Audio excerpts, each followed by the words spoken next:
बुलेटिनमध्ये स्वागत. पुढच्या बातम्या. पीएम मोदी आज 65 लाख लोकांना भेटवस्तू देणार आहेत. स्वामवती योजनेच्या माध्यमातून 50,000हून अधिक गावं आणि 230हून अधिक जिल्ह्यातील मालमत्ता धारकांना संपत्ती कार्ड वितरित केलं जाणार आहे.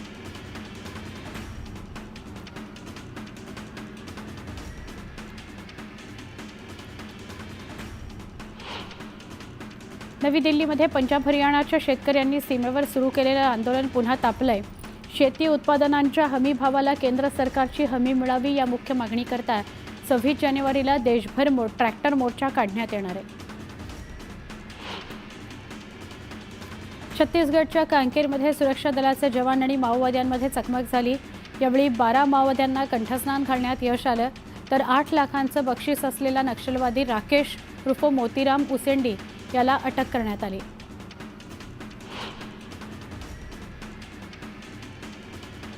उत्तर प्रदेशच्या रायबरेलीमध्ये कार चालकानं ढाबा मालकावर कार चढवल्याचा आरोप व्हायरल झालाय. या प्रकरणी आरोपीला पकडून नागरिकांनी त्याला पोलिसांच्या ताब्यात दिलं, तर जखमी ढाबा मालकाला रुग्णालयात दाखल करण्यात आलं. राजस्थानमधील कोटा इथं कोचिंगवरून परतत असताना एका विद्यार्थ्यावर चाकूनं हल्ला करण्यात आला. जखमी विद्यार्थ्याला रुग्णालयात दाखल करण्यात आलं असून घटनेचा व्हिडिओ व्हायरल झालाय. उत्तर प्रदेशमधील आग्रा इथं स्कूटी स्वार बदमाशांनी तरुणाची पर्स हिसकावण्याचा प्रयत्न केला. रस्त्यानं जाणाऱ्या लोकांनी एका गुन्हेगाराला पकडलं. मुलीने त्या गुन्हेगाराला चपलेनं मारहाण केली.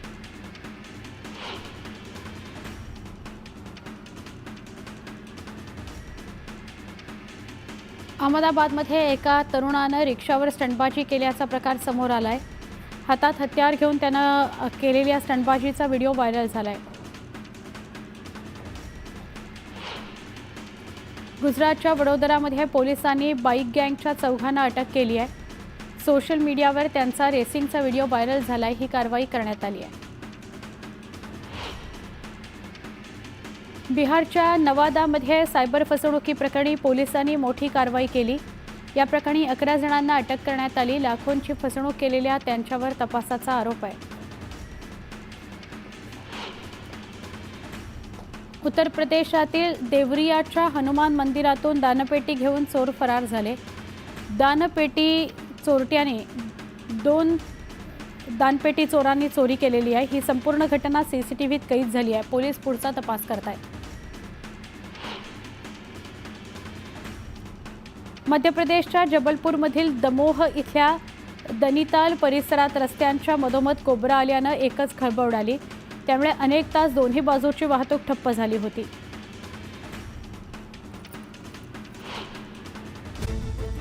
सुपरफास्ट 100ला सुरुवात करूया.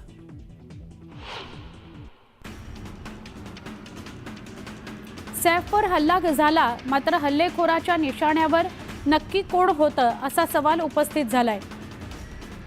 सैफ जखमी होता तरी देखील सैफनं फक्त तैमूरलाच सोबत नेलं आणि या हल्ल्यामागचं नक्की कारण काय असा प्रश्न रिक्षा चालकाच्या जबाबामुळेही उपस्थित होतो. मुलाचं नाव तैमूर ठेवल्यामुळे सैफ अली खान याला गेल्या अनेक वर्ष टार्गेट केलं जात आहे. त्यामुळे सैफवरील हल्ला हा पूर्वनियोजित असून धार्मिक कट्टरतावाद्यांनी हा हल्ला केल्याची शक्यता असू शकते असा आरोप जितेंद्र आव्हाड यांनी केलाय. यामुळे या पद्धतीनं तपास करण्यात यावा अशी मागणी आव्हाडांनी केली आहे. सैफ अली खानवरील हल्ल्याप्रकरणी त्याची पत्नी करीना कपूरचा जबाब पोलिसांनी नोंदवलाय. हल्लेखोर खूप आक्रमक होता. त्यानं सैफवर अनेक वार केले, मात्र आरोपीनं घरातील कोणतीही गोष्ट चोरून नेलेली नाही असं करीनानं म्हटलंय.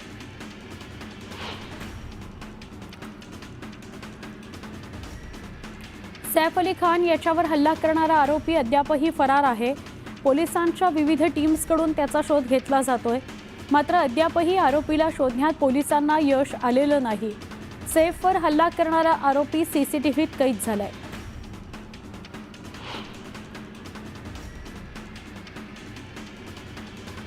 संतोष देशमुख हत्या प्रकरणातील 6 आरोपींची सीआयडी कोठडीची मुदत आज संपतेय. त्यामुळे या आरोपींना विशेष मकोका न्यायालयात हजर केलं जाणार आहे. यातील काही आरोपींवर अॅट्रॉसिटीचा गुन्हा दाखल करण्यात आलेला आहे. संतोष देशमुख हत्या प्रकरणातील आरोपी वाल्मिक कराडच्या जामीन अर्जावर आज सुनावणी होणार आहे। बीडच्या केज न्यायालयामध्ये ही सुनावणी होईल। तर हत्या आणि खंडणी प्रकरणात विष्णू चाटेच्याही जामीन अर्जावर सुनावणी होणार आहे। काँग्रेसच्या अधिवेशनात छगन भुजबळ उपस्थित राहणार असल्याची माहिती न्यूज 18 लोकमतला सूत्रांनी दिली आहे। नाराज भुजबळांची नाराजी दूर करण्यात अजित पवारांना यश आलंय अशा चर्चा रंगतायत। शिर्डीत राष्ट्रवादी काँग्रेसच्या 2 दिवसाच्या अधिवेशनाची आज सांगता होतीये। यावेळी अजित पवारांसह राष्ट्रवादीतील सर्व मंत्री खासदार उपस्थित राहणार आहेत। तर अधिवेशनात नेत्यांकडून मार्गदर्शन करण्यात येणार आहे। पुणे महानगरपालिकेचा अतिरिक्त पाणी वापरावर जलसंपदा विभागानं नाराजी व्यक्त केली आहे। महापालिका जोपर्यंत नेमकं किती पाणी रिसायकलिंग करतं याचा हिशोब देणार नाही तोपर्यंत जलसंपदा विभाग अतिरिक्त पाणी मागणीचा प्रस्ताव मंजूर करणार नाही, अशी भूमिका जलसंपदा मंत्री राधाकृष्ण विखे पाटील यांनी घेतली आहे। जलजीवन मिशन योजनेअंतर्गत अहमदनगर दक्षिण लोकसभा मतदारसंघात कोट्यवधी रुपयांचा भ्रष्टाचार झाल्याचा आरोप करण्यात आला आहे।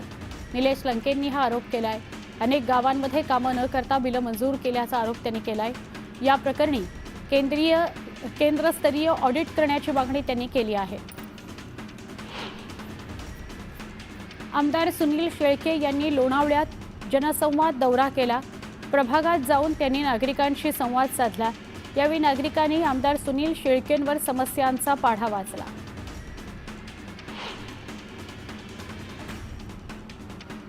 अजित पवारांनी शिर्डीत सपत्नीक साईबाबांचं दर्शन घेतलं। साईबाबांच्या चरणी लीन होत त्यांनी साईबाबांची विधिवत पूजा देखील केली। माजी मंत्री दिलीप वळसे पाटील यांनी सपत्नीक साई दरबारी हजेरी लावली। यावेळी साई समाधीचं दर्शन घेत विधिवत पूजा करण्यात आली। लाडकी बहीण योजनेचा लाभ नको म्हणून महिलांनी अर्ज करायला सुरुवात केली। महिला आणि बालविकास कार्यालयात आतापर्यंत 12 अर्ज दाखल करण्यात आले।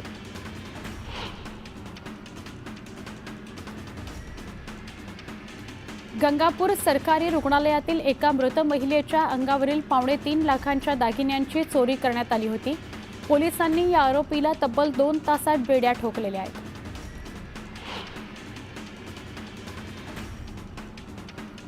फलटण तालुक्यातील धक्कादायक प्रकार समोर आलाय। विडणी इथं एका महिलेचा अर्धवट मृतदेह आढळून आलाय, त्यामुळे एकच खळबळ उडाली आहे। ही हत्या अंधश्रद्धेतून झाली असल्याचा अंदाज पोलिसांनी वर्तवलाय। तर अर्ध्या मृतदेहाचा पोलिसांकडून तपास सुरू करण्यात आलाय।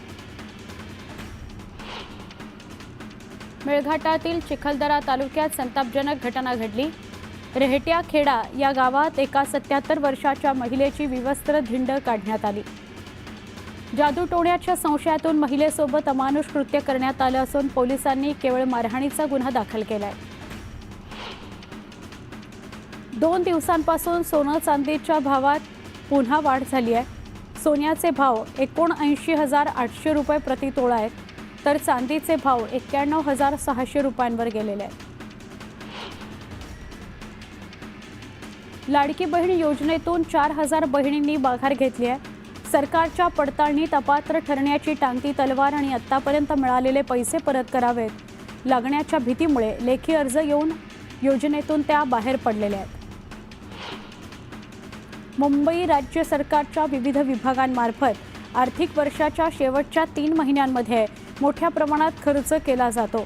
त्यामुळे आता वित्त विभागानं 15 फेब्रुवारी नंतर कोणत्याही खरेदीच्या प्रस्तावांना मंजुरी देऊ नये असे आदेश काढले आहेत। हा आदेश 15 फेब्रुवारी पासून 31 मार्च पर्यंत लागू राहील। मध्य पश्चिम रेल्वेवर रविवारी मेगाब्लॉक घेण्यात येणार आहे। रेल्वेच्या अभियांत्रिकी आणि देखभालीच्या कामाकरता हा मेगाब्लॉक घेतला जाणार आहे। त्यामुळे माटुंगा मुलुंड जलद मार्गावर आणि बोरिवली भाईंदर जलद मार्गावर ब्लॉक असेल। दक्षिण मुंबईतल्या जुन्या मोडकळीस आलेल्या इमारतींच्या लेखापरीक्षणाचा निर्णय म्हाडाच्या मुंबई मंडळानं घेतलाय। पहिल्या टप्प्यात 500 इमारतींचं लेखापरीक्षणाचं काम पूर्ण केलं जाणार आहे। यासाठी 5 कोटी रुपयांची तरतूद करण्यात आलेली आहे।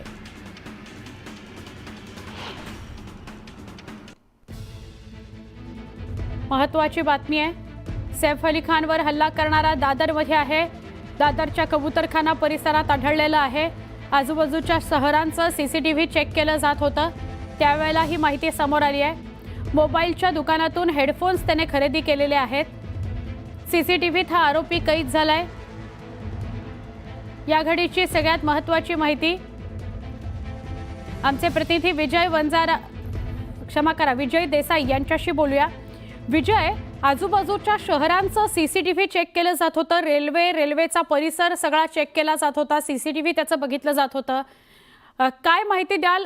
दादरमध्ये आढळलाय हा पूर्ण हा जो आरोपी आहे तो पोलिसांनी जो पकडलेला आरोपी, या दोघांमध्ये साम्य आढळतंय। कारण हा जो आरोपी आहे तो संशयित आरोपी आहे आणि हा 28 टीम टोटल मुंबई पोलिसांनी सगळीकडे पाठवलेले आहेत। त्यामध्ये अनेक एक सीसीटीव्ही समोर येत आहेत। हा दादरचा सीसीटीव्ही आहे, कबूतरखान्याच्या जवळचा। या ठिकाणी एक मोबाईलचं दुकान होतं, या दुकानामध्ये तो गेला होता। निळं शर्ट त्याने घातलं होतं आणि तिथे त्याने ते हेडफोन घेतले आणि तिथून तो दुसरीकडे गेलेला आहे। त्याचा माग घेत पोलिसांकडे जो आता सध्या आरोपी कैद आहे तो, आणि हा तो संशयित आरोपी आहे, पण हा या दोघांमध्ये साम्य आढळतंय का, नेमका तोच आरोपी आहे का, याकडे आता पोलीस तपास करतायत। कारण हा आता जो पकडलेला आरोपी आहे त्याच्याकडे फॉरेन्सिक त्याचे हाताचे ठसे असतील वगैरे सगळं चेक केलं जात आहे। त्यामुळे पोलिसांनी अजून हा नेमका आरोपी हल्ला करणारच आहे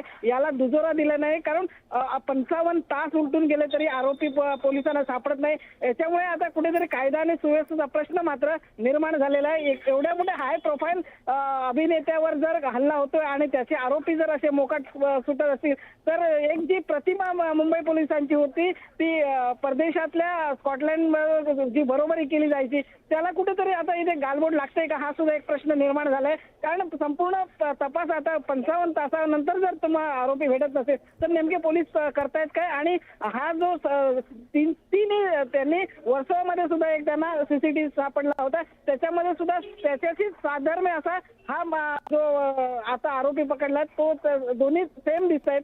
परंतु हा तोच आहे का, तो चप्पल चोर आहे का किंवा अन्य काही आहे का, त्याचा पोलीस आता तपास घेत आहेत। परंतु पोलिसांनी अद्याप हाच आरोपी आहे याच्यावरती शिक्कामोर्तब केलेले नाही। नक्की धन्यवाद ही माहिती दिल्याबद्दल।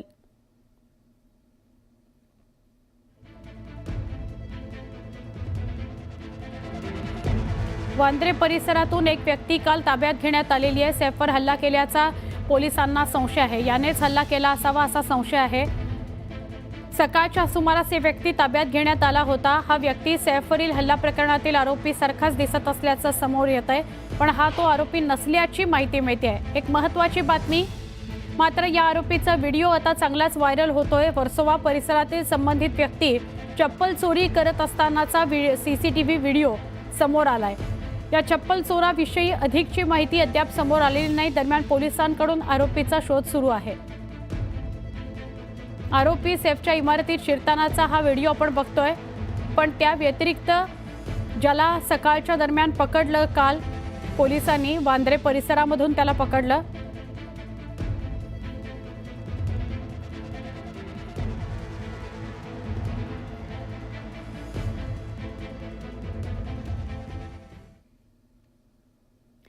पुढच्या आपण वेगवान स्वरूपातल्या बातम्यांकडे वळूया।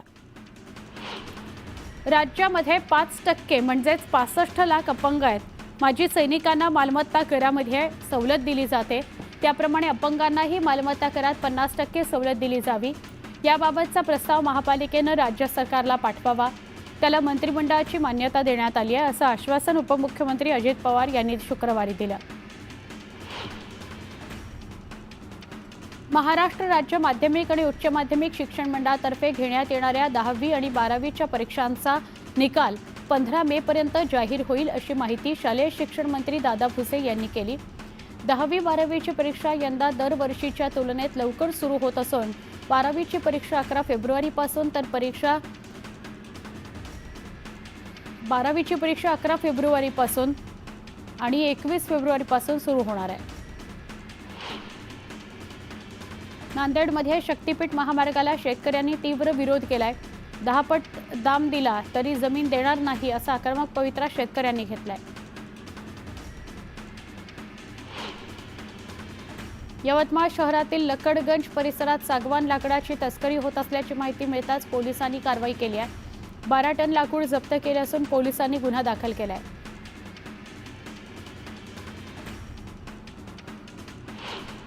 त्यावर आम्हाला लक्ष केंद्रित करावं लागेल आणि म्हणून माझी सगळ्यांना नम्र विनंती राहील की या जाती धर्माच्या याच्यात न पडता जनतेचे मूळ प्रश्नावर आम्ही सगळ्यांनी आता या सरकारवर धावा बोलला पाहिजे, अशा पद्धतीची भूमिका सगळ्यांनी घेतली पाहिजे अशी आमची नम्र विनंती आहे। राष्ट्रवादीच्या शिबिरामध्ये छगन भुजबळ येत आहेत, नाराजी दूर झाली वाटते त्यांची। बघा त्यांच्या पक्षाचा मुद्दा आहे, त्याच्यामध्ये मला काही फार काही आम्ही बोलावं असं मला वाटत नाही। पडताळणीपूर्वी लाडक्या बहिणी 4,000 लाडक्या बहिणी जे आहेत ते या योजनेतून माघार घेतली असं जी आहे ती माहिती देण्यात आली आहे। बघा मताच्या पडताळणी पण करण्यात येणार। मला माझा मुद्दा तोच आहे, मतं घेत असताना सरकारला हे माहीत नव्हतं का लाडकी बहीण योजना आणत असताना त्याच्यातल्या त्रुट्या काय येऊ शकतात, त्याच्यातले धोके काय येऊ शकतात। माणसांनी सुद्धा बायांच्या नावाने पैसे घेतले असं मुख्यमंत्र्यांनी आम्हाला सांगितलं। म्हणजे ह्या सगळ्या गोष्टी सरकारला माहीत होत्या आणि सरकारने मतं घेण्यासाठी आम्ही जे अर्ज करेल त्या सगळ्यांना आम्ही या लाडक्या बहिणीच्या योजनेचा फायदा देऊ असं सरकारने जाहीर केलेलं होतं आणि हेच लाडके भाऊ अशा पद्धतीचं एक आव यांनी आणलेला होता। मग सरकार नवीन आल्यानंतर म्हणजे यांचं सरकार आल्यानंतर या सरकारने आणि हे सांगतात की आम्हाला लाडक्या बहिणीचा आशीर्वाद आहे, मग तुम्हाला आता पडताळणी करायची गरज का पडली? म्हणजे तुम्ही मतासाठी काही पण करणार आणि मग तुमच्यातलेच मंत्री सांगतात की हे ज्यांनी बोगस हे घेतलेलं आहे त्यांच्यावर आम्ही कारवाई करू, त्यांच्या घरावरती जप्ती आणू। अशा पद्धतीचं हिटलरशाही हे लोक करत असतील तर जनतेचे पैशाची लूट करणारं सत्तेसाठी या सरकारचं हा खरा चेहरा या निमित्तानं पुढं आलेला आहे आणि म्हणून या सरकारने त्याच्यातली पारदर्शकता ठेवलीच पाहिजे होती सुरुवातीलाच। आता काय पारदर्शकतेवर आला हा एक प्रश्न या ठिकाणी निर्माण झाला आणि हे सगळं नौटंकी करण्यापेक्षा तुम्ही 2100 रुपये देण्याचं जाहीर केलेलं होतं ते तातडीने 2100 रुपये प्रत्येक लाडक्या बहिणीला आपण दिल्या पाहिजेत आणि महागाई कमी कशी करता येईल महाराष्ट्रामध्ये याच्यावर लक्ष परिवहन विभाग असेल, इन्कम टॅक्स डिपार्टमेंट सोबत असेल आणि इतर ह्यांच्यासोबत जी काही क्रॉस व्हेरिफिकेशन चालू केलेलं आहे त्याच्यामुळे ही एक ऑनगोईंग प्रोसिजर राहणार आहे, सातत्याने ती चालू राहणार आहे। त्याच्यामुळे कमी जास्ती नंबरमध्ये आपल्याला पुढच्या कालावधीमध्ये पाहायला मिळेल।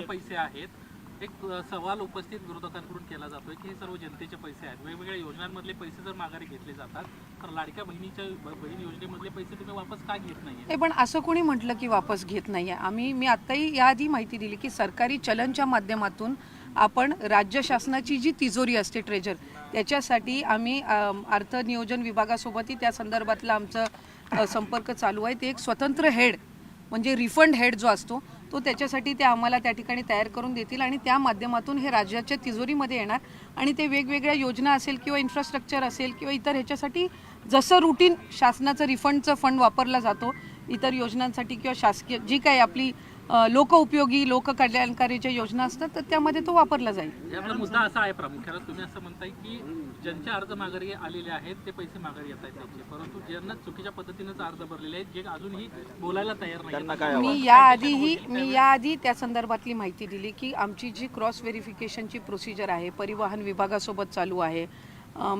जे उत्पन्नाच्या पलीकडे जाऊन ज्यांनी त्या ठिकाणी लाभ घेतलेला आहे ते सुद्धा आम्ही क्रॉस व्हेरिफिकेशन करत आहोत। या व्यतिरिक्त जे राज्याच्या बाहेर आता लग्न होऊन गेलेल्या वगैरे किंवा राहायला गेल्या असतील किंवा सरकारी नोकरीमध्ये ह्या कालावधीमध्ये 4-5 महिन्याचे लागलेले आहेत हे एका बाजूला आम्ही विभागाच्या पद्धतीनं आम्ही क्रॉस व्हेरिफिकेशन करत आहोत। पण हे जे आपण 4-4.5 हजार म्हणतोय हे स्वतःहून पुढे आलेले आहेत। या व्यतिरिक्त क्रॉस व्हेरिफिकेशनमध्ये येणार आहेत ते वेगळेच आहेत। पण आपल्या माध्यमातून मी लाडक्या बहिणींना सुद्धा आवाहन करीन की अशा पद्धतीचं जर त्यांना त्यांच्या पात्र लाभाच्या पलीकडे जर ती रक्कम आलेली असेल तर जसं या 4-4.5 हजार बहिणींनी पुढाकार घेतलेला आहे तशाच पद्धतीने इतर लाडक्या बहिणींनी सुद्धा घ्यावा। त्याच्यामुळे ह्या 2 स्वतंत्र प्रोसिजर आहेत। एक आहे की ज्या 4-4.5 बहिणींनी स्वतःहून त्यांना जाणवल्यानंतर त्यांनी परत करण्याची प्रोसिजर ॲप्लिकेशन केलेलं आहे आणि विभागाच्या माध्यमातून जे स्वतंत्र चालू आहे ते आहेच। म्हणून मी आपल्याला सुरुवातीला माहिती देत असताना म्हटलं की हा आकडा दोन्ही जर आपण कंबाईन केले तर पुढे मागे होण्याची कमी जास्ती होण्याची शक्यता आहे. केलं होतं चुकीच्या पद्धतीनं त्यांच्याकडनं त्यांचे पैसे तुम्ही जे मागे हप्ते त्यांना घेणार दिलेले आहेत ते पैसे परत वापस घेण्यासंदर्भात हा प्रश्न आहे. चुकीच्या पैसे परत पद्धतीनं- घेतले जाणार का? ज्यांनी चुकीच्या चुकीच्या पद्धतीने पद्धतीने केलेले आहेत त्यांचे पैसे जे आधी त्यांना हप्त्याचे नियमबाह्य पैसे फॉर्म मिळालेले भरून ते ज्यांनी मागे- मी आपल्याला त्या संदर्भामध्ये सुद्धा माहिती दिली की आम्ही क्रॉस व्हेरिफिकेशनमध्ये अशा पद्धतीनं आढळल्यास त्यांना त्या संदर्भातली माहिती देऊन आत्ता जसं 4-4.5 हजार बहिणी पुढे आलेल्या आहेत आणि त्या स्वतःहून शासनाला ते रिटर्न करत आहेत, तशाच पद्धतीनं ज्यांनी चुकीच्या पद्धतीनं घेतलेल्या आहेत त्यांना त्या संदर्भामध्ये एकदा तो डेटा आम्हाला जसा मिळत जाईल त्यांना त्या संदर्भातली माहिती दिली जाईल आणि राज्य शासनाच्या तिजोरीमध्ये तो त्या पद्धतीनं जमा केला जाईल. एखादी बहीण पुढे येऊन जर अडीच कोटी तिने नाहीच लाभार्थ्यांची तुम्हाला पत्र दिलं, महिलांची तर तुम्ही काही पावलं उचलणार आहात का? जर नियमबाह्य फॉर्म भरून सुद्धा जर एखाद्या बहिणीने लाभ घेतला असेल आणि तिने जर अर्ज नाही केला तर तुम्ही काही पावलं उचलणार आहात का? नाही, मी पैसे त्या मागे घेण्यासाठी? संदर्भातली आपल्याला माहिती दिली की क्रॉस व्हेरिफिकेशनमध्ये अशी ना तशीही आम्हाला त्या संदर्भातली जी माहिती आहे ती मिळणार आहे. या 4-4.5 हजार जे आहेत त्या स्वतःहून आलेल्या आहेत पुढे. तशाच पद्धतीनं आम्ही विभाग म्हणून जे क्रॉस व्हेरिफिकेशन करतोय त्याच्यामध्ये तो डेटा तसाही येणारच आहे. त्यामुळे या स्वतःहून पुढे आलेल्या आहेत त्यांचं आम्ही स्वागतच करतो.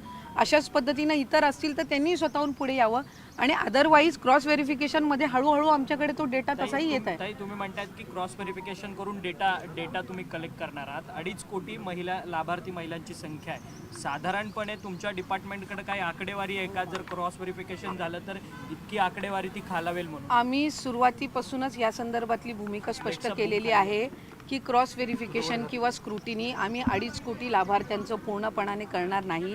पिवळा आणि केशरी कार्डधारक जे आहेत त्यांचं उत्पन्न 1 लाखापेक्षा कमीच आहे म्हणून ते पिवळे आणि केशरी कार्डधारक आहेत. त्याच्यामुळे ती जी संख्या आहे ही साधारणपणे 1.5 कोटीपेक्षा सुमारे त्याच्यापेक्षा अधिक जात असते.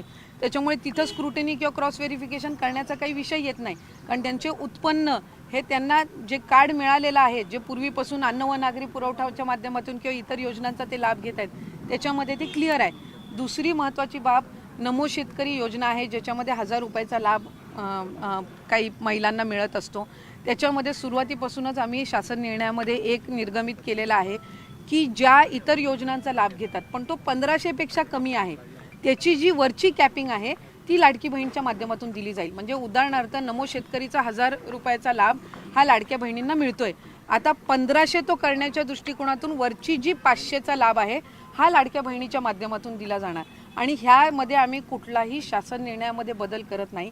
आपण जो GR सुरुवातीला बघितला किंवा शासन निर्णय जो आम्ही निर्गमित केलेला आहे त्यानुसारच त्या ठिकाणी ही सर्व प्रक्रिया सुरू आहे. फलटण तालुक्यातील